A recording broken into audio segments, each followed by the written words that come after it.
The U.S. military revealing its brand new crowd control instrument. A group of scientists, doctors, environmental organizers, and concerned citizens got together and they called for the urgent stop to the deployment of 5G. They said that it's been proven harmful to human bodies, that this is an experiment on humanity, and that this should be called a crime under international law. Well, there's good news and bad news. The bad news is that we have over 113 million people that are marching toward the brink of starvation when we only had 80 million just 3 years ago. So that is a serious issue. And the question there is what's driving that? And the answer is seriously simple: man-made conflict. People are hungry. You have destabilization. We know that. And we've got solutions. And what we need is more money. And number two, we need for these man-made conflicts to end. If we can end the wars, we can, in my opinion, end global hunger by 2030. But without that, we'll never achieve our goals and objectives. Take a look at this. One man in Sugar Creek, Missouri, planted this garden in order to grow his own food. But now he must destroy it by tomorrow or face a fine thanks to a new city ordinance. The city of Sugar Creek passed this ordinance 3 days ago, restricting the use of agriculture on front yards. But this family believes that their garden is being unfairly targeted and is at the root of this issue. There's a radish right there. To say Nathan Athens loves his garden would be an understatement. I spend all my free time out here. I don't know, I would probably say about 300 hours. It's important for his family. I want my family to know where their food's coming from. I don't want to have to go to the grocery store and worry about what was done to that food. But neighbors and city officials don't see the garden the same way. Who owns the rain? Turns out, not you. You're actually breaking the law if you try to capture rain falling onto your roof and pour it on your flower bed. A prominent Utah car dealer found that out when he tried to do something good for the environment. Rebecca Nelson captures rainwater in a barrel and she pours it on her plants. We can fill up a barrel in one rainstorm, so it seems a waste to let it just fall onto the gravel.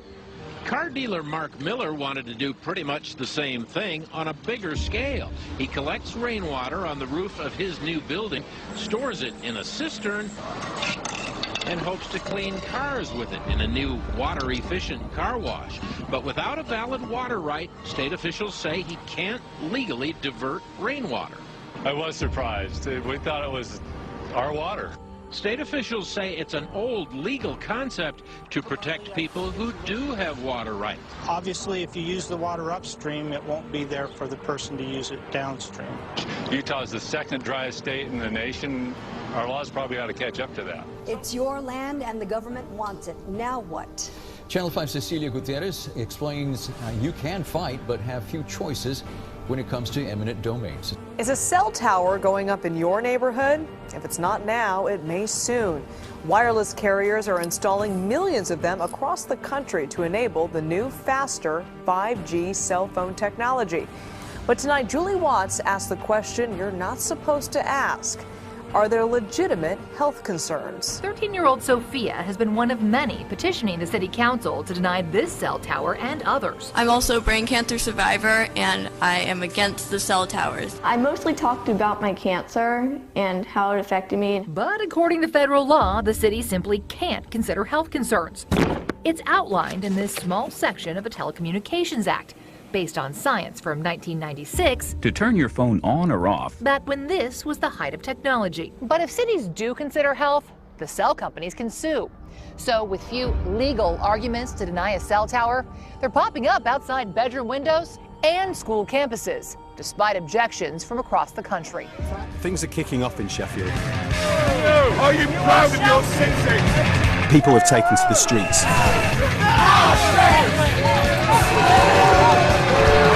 They're getting arrested. They've been taken to court. Why? But they're not backing down. Is defending our rights in our own street. And this is the reason.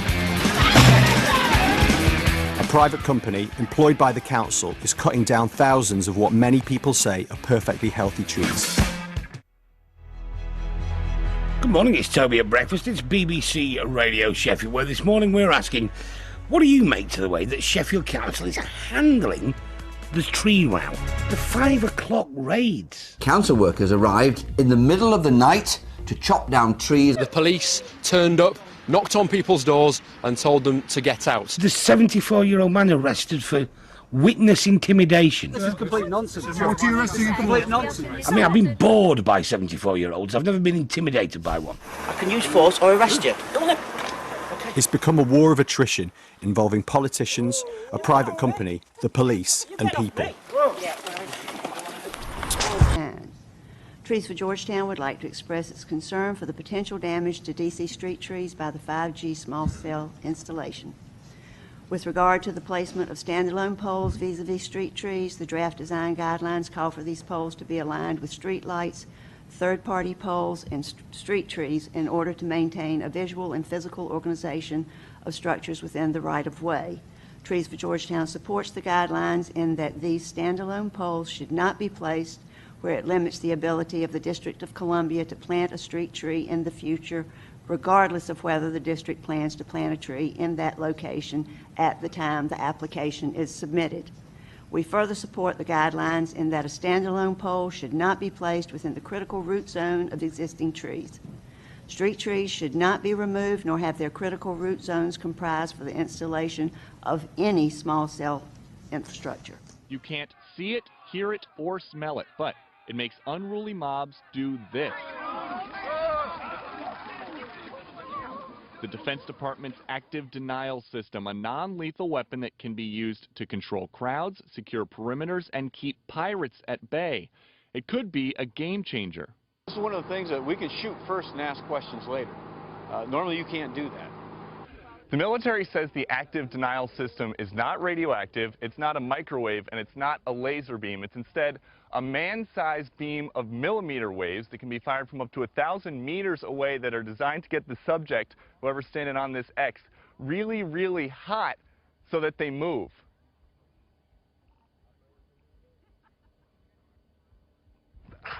And it's about 50 degrees out here right now, but I just felt like it was about 1,000, and I've never been inside a tub that somebody dropped a hairdryer in, but I would imagine that that's what it feels like. However, some believe 5G will give out radiation. 5G is a crowd control frequency device. The wireless industry is in a race to roll out 5G service. Now, 5G is supposed to be up to 100 times faster than current data speeds. Could have used it on Amtrak yesterday. But it requires cell phone tower equipment to be closer to users than ever before. And that is causing outrage and alarm in some neighborhoods as antennas go up around the homes. But get this, wireless companies in the U.S. say they'll have to install about 300,000 new antennas for the rollout of 5G. That is roughly equal to the total number of cell phone towers built over the past 3 decades. The faster network could create new potential for work and play, but it's also leading to new concerns. 5G requires the installation of new equipment across the U.S. So this pole here is 5G. This is the future right here. You got it. Every wireless company is working to build its own 5G network. Melissa Arnoldi leads AT&T's efforts. If you don't already have one of these in your neighborhood, they're coming. That's absolutely right. They're coming. She says 5G uses high-frequency waves that support faster speeds, but don't travel as far as current wireless frequencies. So instead of relying on large cell phone towers spread far apart, they need small cell sites that are much closer together. We're going to use our existing infrastructure today, whether it's light poles, whether it's street lights. We're going to make sure that we don't make it obtrusive to our customers and to the citizens. Yet some don't share the enthusiasm. The cell towers are called small cell towers, but they're not so small when they're in your front yard. Donna Barron is protesting plans to convert light poles in her Montgomery County, Maryland neighborhood into small cell sites. This will cause cancer. She was one of several people who raised health concerns at a government hearing last month. This stuff is untested on kids. Their safety is not certain. These untested technologies are, at this time, not ready to be unleashed into our lives. Cell phone equipment emits radiation, but research on its health effects has been inconsistent. According to the National Cancer Institute, a limited number of studies have shown some evidence of statistical association of cell phone use and brain tumor risks, but most studies have found no association. Well, Ken and Liz, as you know, throughout all of 2019, we've been hearing tech companies and cell phone companies talking about all the excitement about 5G and the race to get there first. But tonight in Moraga, they're talking about the fight against it. Many people here say they don't want it. Sitting at her home office, Ellie Marks has a device that measures her RF exposure. She's surrounded by campaign materials that she's used in a decade of pushing back against ever-expanding cell phone towers. For her, the fight is personal. Her husband started using a cell phone in 1986 and developed a brain tumor in 2008. Used it all the time, held it to his right ear, and the tumor developed right where he held the phone. Researchers do not agree right now about what constitutes safe RF exposure. The FCC and cell phone companies maintain radiation exposure from cell phones is not dangerous. The FCC is lying to the public. So far, the phone company Sprint shut down a cell phone tower on the campus of a California elementary school after some parents said it may be linked to several recent cases of childhood cancer. Now, those families at Weston Elementary School in Ripping claim the tower could have exposed their kids to harmful radiation. It's rolling out powerful 5G technology throughout the United States. However, some studies show a link between cell phone radiation and cancer. 5G is coming to LA, and the new cell towers that are needed to accommodate that are popping up all over the city. Yes, but what does that mean for the people who have to live right next to them? Two on your sides, Christine Lazar is here with a look at the potential risks of these towers. And when I say right next to them, I mean literally right next to them. Now imagine waking up one day, looking out your window and seeing a cell tower just feet from your dining room. Some people prefer an ocean view or a view of city lights or maybe the mountains. But it's safe to say that almost no one would dream of a view like this. And I thought, my God, what is that? It looked like science fiction from the 50s or something. It's enormous. It is an AT&T 5G-capable cell tower across the street from an elementary school and right outside John Ireland's third-floor condo in Sherman Oaks. Regardless of whether you like 5G or 4G or whatever G you like, it's absolutely the ugliest thing in the world, and it sits right outside our dining room window. In fact, I can see it from the couch, too. A couch John and his neighbors gathered around one afternoon as they discussed ways to get rid of the tower. The city approved the cell tower back in August. AT&T will pay the city $787 a year to lease the space on an existing light pole. There was no advance notice whatsoever. We saw them digging, and the next thing we know, there was this giant thing on the lamppost. John's wife is a two-time cancer survivor. And they put this monster out there right next to where I sit at a dining room table, right next to the chair where I watch television. The American Cancer Society says there is very little evidence to support the idea that cell phone towers can cause cancer. But there have been very few studies on the effects in humans from nearby cell phone towers and the risk of cancer. Dr. Josh Neiman, a neuroscientist at USC Keck School of Medicine, says the science isn't settled. So there are some studies that say, yes, cell phones and cell towers can give some type of radio frequency which can induce some type of cancer, but there are also other studies that contradict that. There's some concern about, here it comes, 5G, health concerns over 5G that will soon be on my phone. What's the problem? Well, first of all, it's a tremendous advance, and I want us to win the trade war on this. It's huge, 5G, because it's higher definition. Right. The problem is that it's got to be closer to you. So we have to put in... physically closer. Right. 'Cause to go faster and to transmit more data, you have to have the tower closer to the phone. So we have to put in 300,000 new towers around the United States. They're going to be in the street lamps outside your house. But isn't it a more powerful signal that's coming to and going from my phone? Isn't that the nature of this health problem? It's faster. It's not a more powerful signal because the waves themselves don't penetrate as far into your body as 2G and 3G. But the problem is that the tower's going to be closer to you. So what? We don't know. Okay, they've done a huge study with 2G and 3G in mice, and they have found an increased risk of cellular changes that could lead to cancer. That's the concern.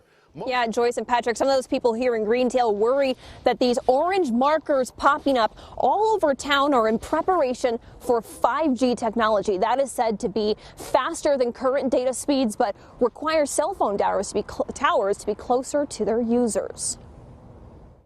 It's picking up radio frequency radiation. Elaine Unger with Wisconsin for Safe Technology is showing me what kind of radiation we might be exposing ourselves to just being near any wireless device. And you can see that it's going into the red zone on the left side.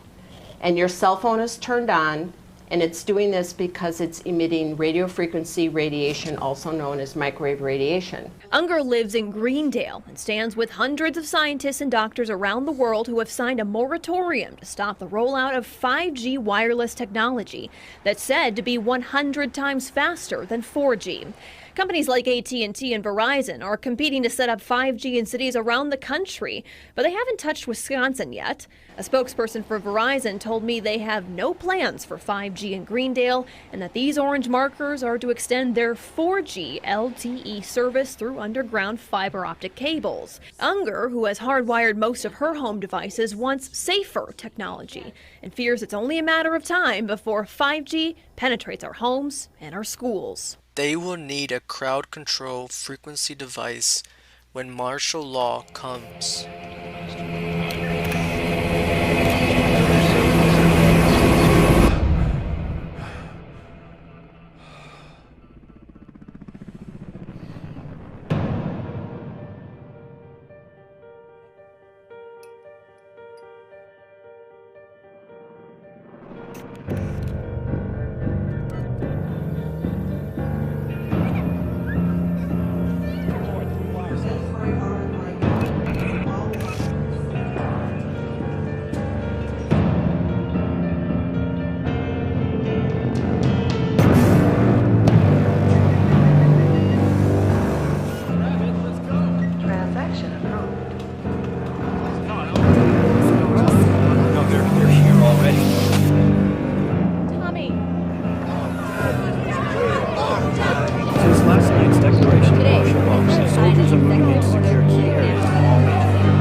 Last night I dreamt about how things were. Of every enemy of the state! And then I woke up here.